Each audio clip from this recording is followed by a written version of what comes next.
Hello everyone, I'm bringing you a video today looking at some components from the US Army's M-1967 load carrying equipment. We aren't looking at the US Marine Corps M-1967 here, just US Army. And what we're looking at specifically in this video are the two designs of ammunition pouch used with this equipment. You have those for the 20 round magazines for the M16 and those for 30 round magazines. So we'll be looking at both of these in the video. The M-1967 equipment is quite interesting, of course, in that it ushered in the use of nylon for US load carrying equipment. It was designed for use in the tropics specifically, but of course the design would lead on to the developments which would see nylon equipment introduced more generally to the US Army through the Link Low program, and then of course Alice, which became standard issue. So we're going to have a look at these ammunition pouches. As I say, we'll have a look at these in some detail and compare the two different designs. So here we have the pouches we're going to talk about in this video. On the left here we have the 20 round pouches, and on the right the 30 round pouches. So we'll have a look at these individually, but you'll be able to compare between looking at the different features. Obviously the main difference between these is the difference in size, obviously being sized for the two different designs of magazine. So we'll have a look at the 20 rounders first and then have a look at the 30 round pouches. So these pouches look a little bit different simply because this one's a bit more scrunched up than this one from storage. It's been folded up and still remains quite tightly folded up from being in storage. They are designed for 20 round magazines for the M16 and will take 4 stacked across the pouch that way. You can see that these introduce features which would be carried forward with further designs, including the Link Low and then the Alice system, most notably the closure at the front, which is designed to be manipulated with one hand, which is a little bit stiff on that one, but the idea of this is you can open it and close it with one hand like that, which is quite effective. These would be carried across directly to Alice and would see use right the way through with, obviously the different iterations of that equipment. The feature which was used on these, which would not be seen on later pouches, you see it on the 30 rounders, but then when you move over to the Link Low system and then Alice, the supporting straps which are derived from the M-1956 equipment would disappear, and you'd end up with an eyelet on the back of the pouch here, which the suspenders would hook into directly to support the pouch directly. This is a little bit of a clunky system, sort of clipping an extra strap up to the suspenders, so that would later be deleted after further development and different patterns of equipment. But with these, they are very much sort of derived from the nylon trials version of the M-1956 equipment, and therefore they retain that feature, as do the 30 round pouches, which we're going to have a look at in just a moment. They're of course made of nylon throughout, apart from the plastic and some metal fittings. So if we open this up here, you can see inside the pouch is neatly sized for 20 round magazines, and it has a strap here which is designed to fold down underneath the magazines, and when you pull this it raises the magazines and makes them easier to extract. That's the idea anyway. All the edges are finished off with this nylon tape, you can see here.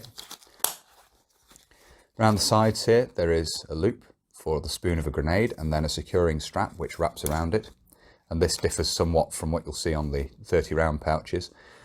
This is very similar to what you see on the M-1956 equipment, of course. It's basically carried directly across, having a wing of thicker nylon webbing at the back here, a loop there for the spoon to go through, and this would loop through, in theory loop through the ring on the grenade as well to secure that, and then snap in place at the back. And you'll notice the snaps or press studs are metal. They are small metal press studs. Not all of the M-1967 components included plastic snaps. These metal snaps were also used on a version of the Compass First Aid pouch as well. You'll see they're smaller than the sort of standard ones you'll see, and they were also used on some iterations of the Compass First Aid pouch, and also I believe on the canteen cover as well to a limited degree. Could be wrong on the canteen cover, I can't quite remember off the top of my head with that one, but these were certainly used on some other components as well in place of the plastic, as well as plastic being used. So just something to note there.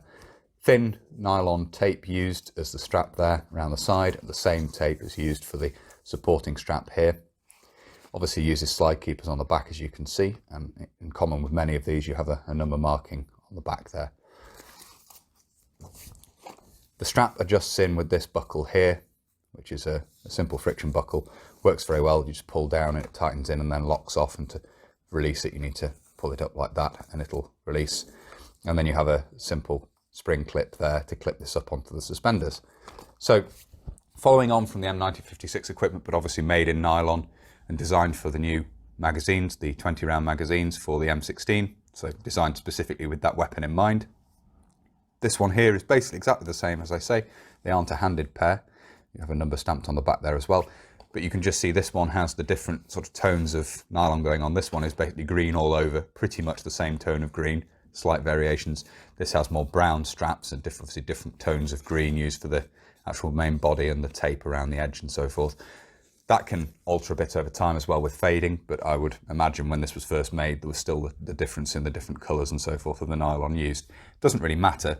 It's an ammunition pouch after all. It's in different shades of olive green, and that'll be absolutely fine. You know, it doesn't really matter for service in the field, just an interesting contrast between these two. We'll move on to look at the 30 round pouches now, and these do differ not only in the size, obviously for carrying the 30 round magazines, they do differ in some other details as well. They do use the same plastic fastener at the front here, as you can see. I'll just open that up there to show you. You can see that there. The supporting strap is the same design, basically. And again, you have the slide keepers on the back there to attach this to the belt. If we open this up and have a look inside, you can see the pouch is stiffened in common with some earlier designs. Obviously, the earlier version of the M-1956 pouches had stiffening inside the pouch, and this has reintroduced that with pieces of plastic stitched in place there, as you can see, front and rear. There's obviously a slot cut out there to allow the fastener to be riveted in place through the front of the pouch there. And these will of course take 30 round magazines for the M16. These were introduced in 1969, or certainly first entered production in 1969, I believe, and these actually have a clear stamp in the lid as well, which we'll have a look at. They were intended for the 30 round magazines, which were becoming more common at the time, and certainly by 1970-71 it's actually very common to see 30 round magazines in use in country. And you can see there from the DSA number there, the 69 in the middle there is the date. Case, small arms ammunition, nylon, 30 round magazine, M16, and M16, I believe that's E1 rifles. So it's odd, of course, because the M16A1 was approved by this point, but it does appear to be E1 in the stamp still. So the inside, somewhat different in having that stiffening. You do have the drainage eyelet at the bottom in there in common with the 20 round pouches. The major difference with these is the attachment point for grenades on the side, and that doesn't, you have the loop here for the spoon for the grenade to fit through, but you don't have the extension sort of wing off the section of nylon on the back there. Instead, you just have a strap attached to, there we go, plastic snaps on this. You have a section of nylon strap attached directly to the loop that the spoon fits through, and this would loop up around the grenade, of course. This, as I say, has one of those plastic snaps in this instance. Quite delicate with that, just because they do wear out over time, these snaps. And as I say, you'd put the spoon through there, and then this would loop up around the top of the grenade and hold the ring in place. And you obviously have that on each side of this, as you can see there. Slight difference again in the colour of nylon on these. You've got the brown going on this one, and obviously just green on this one. The different tones of green between the edging and the main body of the pouch, and obviously slightly different colour with the straps as well. So that's the 30 round pouches. You can see there how they differ from the 20 round pouches. So I do hope you found it interesting looking at this. I certainly find the M-1967 equipment quite interesting. Of course, in service it was never really used as full sets. It was very much a case of the components being mixed and matched with M-1956 equipment. There are photographs out there of it in use, and if you're looking to use these components, I would always advise checking what specific unit you're trying to recreate the kit for displays or for reenactment. Check how the components are used, what components were used, and try and tailor your equipment to match up with photographs of the time. There's some really good photographs out there, I believe from 1969, showing the 1st Infantry Division, and quite a few of the soldiers have the 20 round ammunition pouches, which is a good example. There are also photos showing the suspenders in use in certain instances as well. So as I say, if you're looking to use these components, make sure you do some primary research, try and find some photographs showing the components in use, and try and replicate your use of the components based on those photographs. That would be my advice. I do hope you found it interesting looking at this, as I say. If you have and you'd like to see more of this sort of thing, please do consider subscribing to the channel if you haven't already. And whether you're newly subscribing or you've previously subscribed, please do make sure you hit the little bell, the notification button down below, and that will of course alert you when I upload future videos. That's everything for this video, so until next time, bye for now.